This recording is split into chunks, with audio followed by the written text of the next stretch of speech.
The galaxy was quiet. For over 3,000 years, it had been peaceful. Billions of creatures lived across thousands of worlds, trading goods and sharing stories. They were gentle beings who preferred talking to fighting. Most looked like walking plants or floating jellyfish. Their idea of danger was running out of their favorite tea leaves. The Galactic Council met every few months in a massive crystal palace that floated between three suns. Today felt like any other day. Ambassador Veldar, who looked like a 7-foot-tall glass sculpture filled with swirling purple mist, was reviewing the latest reports. Everything was normal. Trade routes were running smoothly. No wars anywhere. No conflicts worth mentioning. Then the alarm started ringing. Unknown vessels detected, announced the station computer in a voice that sounded like wind chimes. Approaching from the Orion Arm sector. Veldar's mist swirled faster, which meant he was excited. New species were always interesting. They usually came bearing gifts and asking for help with their primitive technology. The Council had a whole process for this. First contact, cultural exchange, technology sharing, then welcoming the newcomers into their peaceful community. How many ships? Veldar asked his assistant, a creature that resembled a floating flower with dozens of tiny eyes. 7 vessels, Ambassador. They appear to be using basic fusion drives. Hull composition suggests early spacefaring civilization. Standard first contact protocols should apply. Veldar nodded, creating small sparkles in his misty form. Perfect. Another species to add to their grand alliance of peaceful beings. He began preparing the welcome ceremony, selecting gifts of advanced medicines and farming techniques that always impressed new civilizations. But there was something the Council didn't know. Something their own records had buried under layers of bureaucracy and forgotten paperwork. Deep in the archives of the Exploration Division sat thousands of reports about Sector Null. That was their nickname for the region where these new ships were coming from. For decades, they had sent automated probes into that area. The probes always went silent. Every single one. The official explanation was equipment failure. Cosmic radiation, maybe, or magnetic storms. The Exploration Division had marked it as a low-priority investigation. After all, there were thousands of other sectors to explore, and those didn't eat their expensive probe ships. Commander Yithpol, who ran the probe program, had stopped sending ships to Sector Null years ago. It was a waste of resources. His superiors never asked about it, so he never brought it up in a galaxy where the biggest problem was usually deciding which flavor of nutritional paste to serve at diplomatic dinners. Missing probes seemed unimportant, but Captain Robert Jackson knew exactly what had happened to those probes. He was sitting in the command chair of the UES Prometheus, watching alien sensor readings light up his screens like a Christmas tree. Behind him, dozens of human crew members went about their duties with the calm efficiency of people who had done this many times before. "They've detected us, Captain," reported Lieutenant Kelly Brooks from the communications station. She was barely 25, fresh from the academy, but her hands were steady as she monitored the alien transmissions. "Right on schedule," Jackson replied, taking a sip of coffee from his favorite mug. It was decorated with a picture of Earth and the words, "World's Greatest Dad." His daughter had given it to him before his last deployment. "How many probe intercepts have we logged in this sector, Brooks?" 47 over the past 8 years, sir. All handled according to protocol. Memory cores wiped, navigation systems adjusted to send them home via long routes. Crews unharmed. Jackson nodded. The interception protocol had been designed by people much smarter than him. When alien probes wandered too close to human space, human patrol ships would carefully disable them, extract all their data, then send them limping home with conveniently corrupted memory banks. To the aliens, it looked like equipment failure. To humanity, it was intelligence gathering. For decades, humans had been watching the galaxy's peaceful civilizations. They had learned their languages, studied their cultures, and quietly mapped their territories. The aliens flew around in ships that could barely handle a minor asteroid impact. Their weapons were designed for intimidation rather than actual fighting. Their idea of military strategy was showing off their biggest warships and hoping everyone else got scared. It was almost adorable. Now, finally, humanity was ready to introduce itself properly. not as helpless newcomers begging for guidance, but as equals, or perhaps something more than equals. "Signal the fleet," Jackson ordered. "Begin approach. Let's go say hello." The 7 human ships moved forward, their crews calm and ready. Behind them, in the vast darkness of space, dozens more human vessels waited and watched. The galaxy was about to discover that the quiet sector hadn't been quiet at all. The meeting station looked like a soap bubble floating in space. Harmony's Gate was the Confederation's pride and joy, built specifically for first contact situations. Its walls were made of transparent crystal that shifted colors based on the emotions of whoever was inside. Right now, it was glowing a soft blue, which meant everyone was feeling calm and optimistic. Ambassador Veldar had prepared everything perfectly. The greeting hall was filled with the finest examples of galactic culture. Floating musicians played gentle melodies that sounded like rainfall on leaves. Tables displayed gifts of advanced medical equipment, farming tools, and educational materials that had helped hundreds of species transition into galactic society. "Remember," Veldar told his assistant, "these newcomers will likely be overwhelmed. Keep the translator settings on maximum patience mode. They probably communicate through simple gestures or basic chemical releases." When the human shuttle docked, Veldar noticed something odd immediately. The airlock cycled with sharp metallic clang that made several of his aides jump. Most civilized species use soft, cushioned docking systems. This sounded almost violent. Then the humans walked in and everything changed. Captain Robert Jackson entered first, followed by Dr. Lisa Hamilton and cultural attaché Michael Turner. They moved with a strange confidence that made Veldar's mist swirl nervously.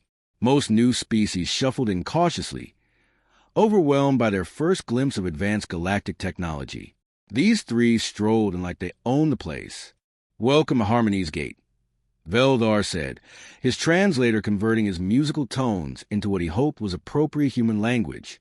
"I am Ambassador Veldar of the Crystal Dominion. We are honored to be your first contact with galactic civilization." Captain Jackson smiled and extended his hand. "Captain Robert Jackson, representing humanity. Pleasure to meet you, Ambassador." Veldar stared at the offered appendage, confused. His species communicated through light patterns, not physical contact. After an awkward moment, he extended one of his crystalline formations. Jackson grasped it gently and moved it up and down twice. The medical scanner built into the station immediately started screaming warnings. "Excuse me one moment," Veldar said, checking his readings. The numbers couldn't be right. According to the scanner, these beings had bone density measurements that were off the charts. Their cardiovascular systems were operating at pressure levels that should have killed them instantly. Their muscle fiber composition looked like something designed for extreme combat scenarios. "Is everything all right?" Dr. Hamilton asked, noticing the ambassador's obvious distress. "Oh, yes, certainly. Just routine medical checks. We always scan our guests to ensure proper environmental controls." Veldar tried to keep his voice steady. "Your biology is quite robust." Dr. Hamilton laughed, a sound that made the station's emotional sensors spike into yellow confusion. "We get that a lot. Humans are pretty sturdy, I guess. Comes from growing up on Earth." "Ah, yes, your home world. Please, tell us about it. We have prepared standard terraforming equipment and atmospheric processors to help you improve your living conditions." Captain Jackson and Dr. Hamilton exchanged glances. Michael Turner stepped forward with what appeared to be a datapad, though it looked surprisingly advanced for a supposedly primitive species. "Here are Earth's basic specifications," Turner said, handing over the device. Veldar's mist turned dark purple as he read. This must be a translation error. It says your gravity is 2.8 times galactic standard." "That's right," Jackson confirmed cheerfully. "Nice and comfortable. Good for building strong bones. And your atmospheric composition." Veldar's voice was getting higher. 21% oxygen? That's combustible. How do you not catch fire?" Dr. Hamilton shrugged. "We evolved with it. Actually, we need that much oxygen. Anything less and we start feeling dizzy. Your weather patterns..." Veldar was reading faster now, his mist swirling in agitation. Hurricanes with wind speeds exceeding 200 kilometers per hour? Tornadoes? Earthquakes measuring 9.0 on the seismic scale. Yeah, we get some pretty intense storms, Jackson admitted. Great for character building. Kids love playing outside during tornado season. Good exercise dodging the debris. The translation system sparked and shut down briefly. When it came back online, it displayed an error message that roughly translated to, "Does not compute. Surely you live in protected underground cities?" Veldar asked desperately. Nah, most of us live above ground. I've got a house right on the beach in Florida. Great view of the hurricanes coming in. My wife grows tomatoes in the backyard. Dr. Hamilton nodded enthusiastically. I live in California, right on a fault line. Actually, the earthquakes keep things interesting. Turner pulled up more images on his data pad. These are some shots of human children playing sports.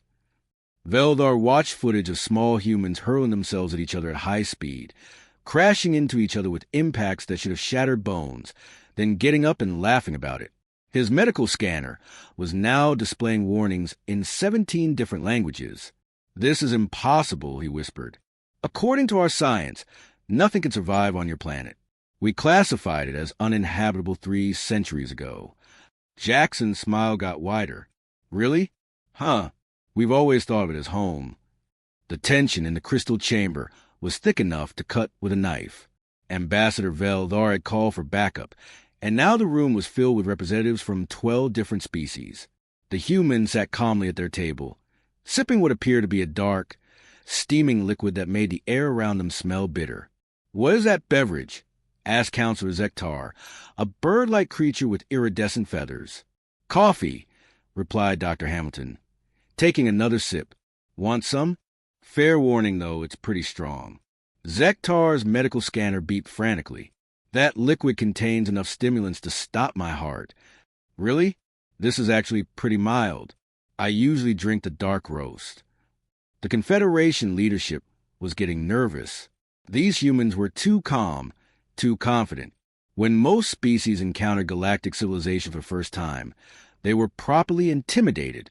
They begged for protection, offered tribute, and gratefully accepted junior membership in the alliance. General Krexmoth, the Confederation's top military advisor, stood up. He was an impressive sight, standing nearly 9 feet tall with armor plates covering his entire body. His species, the Apex Dominion, were the galaxy's recognized warrior caste. They handled all military matters for the peaceful alliance.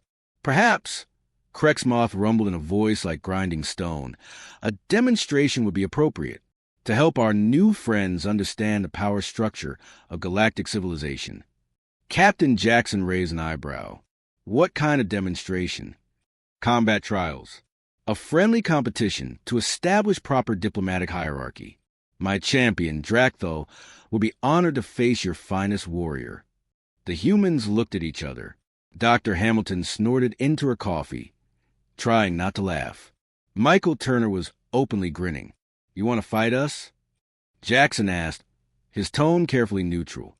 "Not fight," Krexmoth corrected quickly. "Demonstrate. Show strength. Establish respect. It is traditional." Jackson nodded slowly. "All right, sure. We can do a demonstration." Within an hour, the station's main cargo bay had been converted into an arena. Hundreds of alien spectators filled the viewing galleries, chattering excitedly in dozens of languages. This was the most entertainment they'd had in decades. Drakthal entered first, and the crowd went silent. He was a masterpiece of biological engineering, designed by evolution and enhanced by technology to be the perfect warrior. 8 feet tall, covered in natural armor plating, with claws that could slice through steel. His muscles rippled under his hide as he performed a series of intimidating combat poses. The aliens cheered and applauded. This was their champion, the pinnacle of galactic military might. Then Lieutenant Rebecca Hayes walked into the arena. The cheering stopped. Becky, as her friends called her, was 28 years old and stood exactly 5 feet, 6 inches tall in her standard uniform boots. She weighed maybe 140 pounds, soaking wet, She had blonde hair tied back in a practical ponytail and the kind of cheerful face you'd expect to see serving coffee at a small-town diner. "That's your warrior?" Crexmoth asked, his voice cracking slightly. "Becky volunteered," Jackson replied. "She's from Minnesota. Used to play hockey in college." Drakthol looked down at his opponent and tilted his massive head in confusion. In his warrior culture, combat was a sacred ritual. This felt like someone had brought a flower to a sword fight. "I don't want to hurt the small one," he rumbled. Becky stretched her arms over her head and cracked her knuckles. "That's sweet of you, big guy. Don't worry about me, though. I've got 3 older brothers. I can take care of myself." The rules were simple. No weapons, no killing. Fight until one opponent couldn't continue. The arena's medical systems were set to maximum, ready to deal with expected human casualties. When the signal sounded, Drakthol charged forward with a roar that shook the viewing galleries. His claws extended, ready to deliver a stunning blow that would end the fight quickly and mercifully. Becky stepped to the side. Not jumped, not dove, just took one casual step to her left. Drakthol's charge carried him past her, his claws whistling through empty air. He skidded to a stop, confused, and turned around. "Nice try," Becky said encouragingly. "You're pretty fast for someone your size." Drakthol attacked again, this time with a complex series of strikes designed to corner his opponent. Each blow was perfectly executed, any one of which could have shattered concrete. Becky moved like she was dancing. Every strike missed by inches. She wasn't even breathing hard. "Okay, my turn," she said cheerfully. What happened next would be talked about in alien military academies for generations. Becky moved forward, not fast enough to seem superhuman, just quick enough to be unstoppable. She grabbed Drakthol's wrist, stepped under his arm, and threw him across the arena, all 8 feet and 400 pounds of him. He hit the far wall with a crash that left a dent in the reinforced metal. The crowd was absolutely silent. Drakthol struggled to his feet, shaking his head in disbelief. He had been thrown by a creature half his size like he weighed nothing. "How?" he gasped. Becky jogged over to help him up. "Leverage, mostly. Plus, you guys are kind of light for your size. Hollow bones, right? Makes sense for low-gravity worlds." The fight was over. Drakthol couldn't even stand properly anymore. But the real shock came when Becky checked her fitness tracker. "Darn," she said, frowning at the display. "Barely got my heart rate up. Should we go another round?" The news spread through the galaxy like wildfire. Within hours of the demonstration, every major communication network was buzzing with the impossible story. A creature weighing 140 pounds had just defeated the Confederation's greatest warrior like she was playing with a child. At the Galactic Science Institute on Kepler Prime, Dr. Zephyrs was having the worst day of his career. He had been the galaxy's leading expert on evolutionary biology for over 2 centuries. His theories about maximum biological limits were taught in universities across 1,000 worlds. Now, all of his work was crumbling around him. "Run the analysis again," he told his assistant, a floating jellyfish-like creature named Yilop. "I've run it 17 times. Doctor, the results are consistent. These humans shouldn't exist." Dr. Zephyrs stared at the biological data streaming across his screens. Human bone density was 3 times what should be possible. Their muscle fibers were arranged in patterns that violated basic physics. Their cardiovascular system could pump liquid through their bodies at pressures that should have exploded their organs. "Look at this," he said, pulling up a video of human children playing something called soccer. Their juveniles are voluntarily colliding with each other at high speeds for recreation, and they're laughing about it. Yilop's tentacles curled in distress. "Doctor, I ran a simulation. If one of those human children bumped into me accidentally, it would kill me instantly." The biological data was disturbing enough, but the geological surveys were even worse. Dr. Zephyrs had pulled Earth's planetary classification from the archives. It was marked as Class 12, Deathworld. The notation was in red text with 17 different warning symbols. "Nobody lives on Class 12 worlds," he muttered. "That's the whole point of the classification system." But humans didn't just live on Earth. They thrived there. The planetary survey showed massive cities, billions of inhabitants, and thriving ecosystems. Somehow, evolution had produced a species that treated the galaxy's most dangerous world like a comfortable suburb. The implications were staggering. If humans could survive on Earth, what else might be living in the galaxy's forbidden sectors? Meanwhile, at Military Command Headquarters, General Thakvar was dealing with his own crisis. The Confederation's entire defense strategy was based on the idea that they were the strongest force in known space. Their ships were designed to intimidate rather than fight, because nothing the galaxy had ever challenged them seriously. "Show me the tactical analysis," he ordered his staff. Commander Yextol, a spider-like creature with too many eyes, pulled up the combat data. "Sir, the human female used approximately 23% of her maximum strength during the demonstration." "How do you know that?" "We analyzed her heart rate, breathing patterns, and muscle tension. She was treating the combat trial like light exercise. Our medical teams estimate she could have exerted at least 4 times more force if necessary." General Thakvar felt his carapace crack under stress. "Are you telling me that their weakest warrior was holding back against our strongest?" "Sir, according to the human delegation, Lieutenant Hayes isn't even a combat specialist. She's a communications officer. Her primary job is operating radio equipment." The room fell silent. Every military officer present was processing the same terrifying thought. If their communications personnel could defeat elite Confederation warriors, what could their actual soldiers do? But the most disturbing revelation was yet to come. Deep in the archives of the Exploration Division, a junior analyst named Kiptol was making connections that would change everything. "Commander Yithpol," Kiptol called excitedly, "I found something about those missing probes." Yithpol looked up from his daily reports, annoyed at the interruption. "What about them?" "I cross-referenced the probe disappearances with stellar cartography. Every single missing probe was last detected in areas that human ships are now patrolling." The silence in the office was deafening. "You're suggesting," Yithpol said slowly, "that humans have been intercepting our reconnaissance missions?" "For decades, sir. I found 47 separate incidents. The probe routes, the disappearance coordinates, the timeline, all matches perfectly with human expansion patterns." Yithpol's tentacles went rigid with shock. "They've been watching us.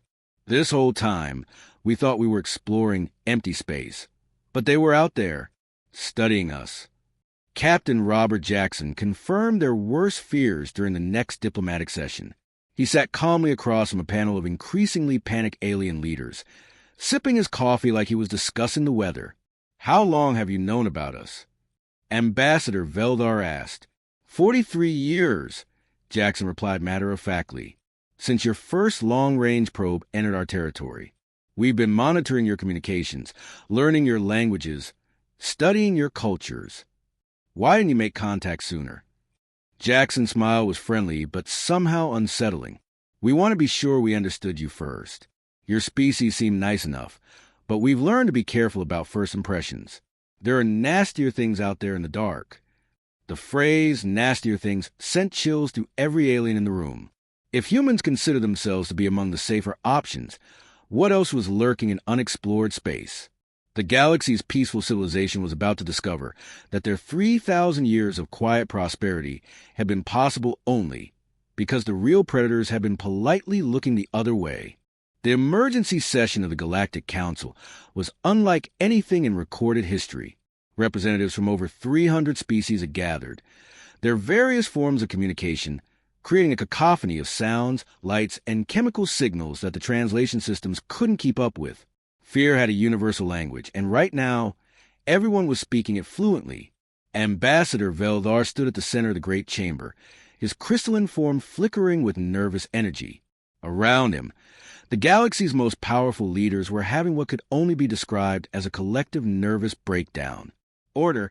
Please, maintain order!" Veldar called out, though his own voice was shaking. "Admiral Patricia Reynolds of the Human Defense Fleet has requested to address the Council." The chamber fell silent as Admiral Reynolds entered. She was a woman in her 50s with gray hair pulled back in a practical bun and eyes that seemed to see everything. She walked with the confident stride of someone who had never doubted her place in the universe. Behind her came a small entourage of humans, each one radiating the same unsettling calm. "Thank you for this opportunity," Reynolds said, her voice carrying clearly through the vast space. "I know recent events have been unsettling for many of you."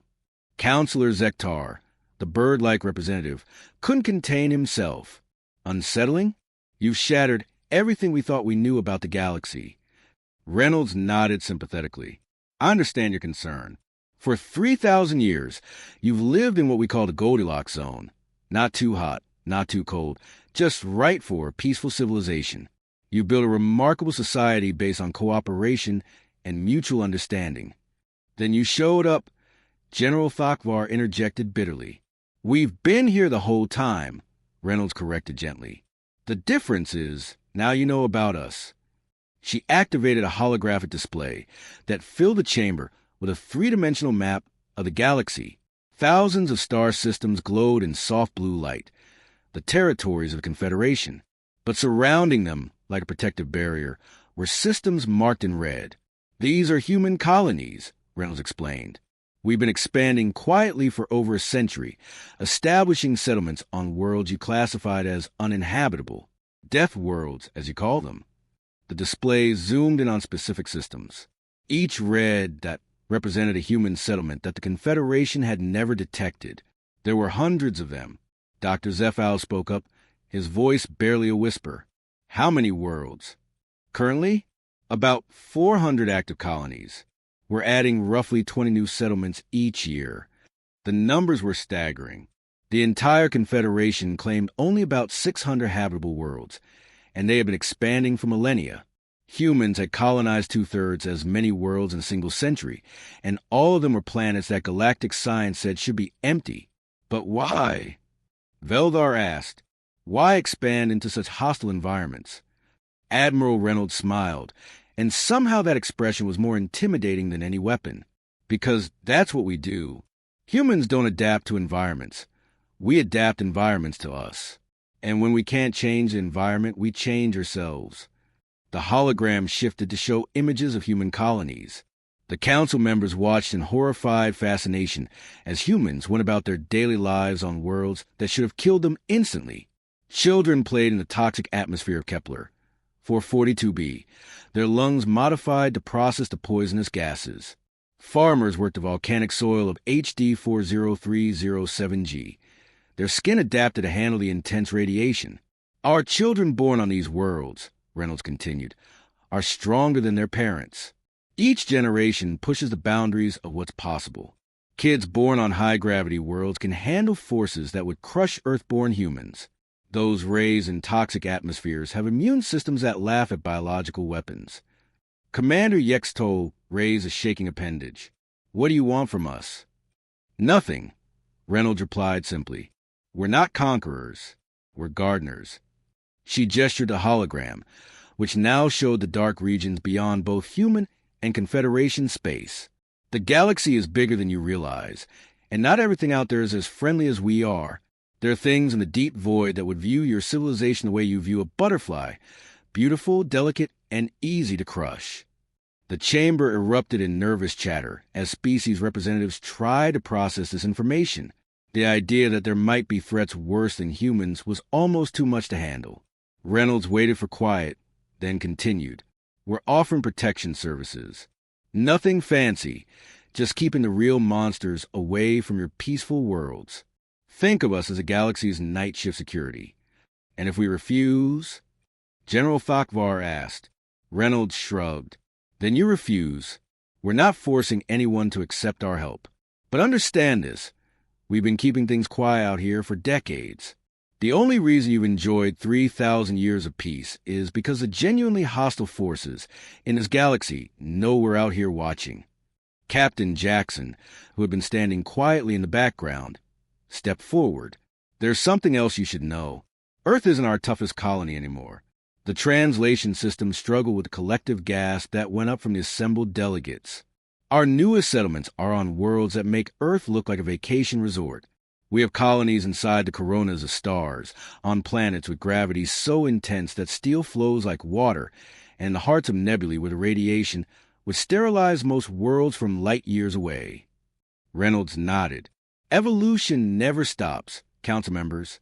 Our species keeps pushing into environments that would be impossible for our ancestors. And every new world we colonize produces humans adapted to even more extreme conditions. She paused, letting the implications sink in. The interesting thing about natural selection on Deathworlds is that it's a one-way process. It never makes you weaker.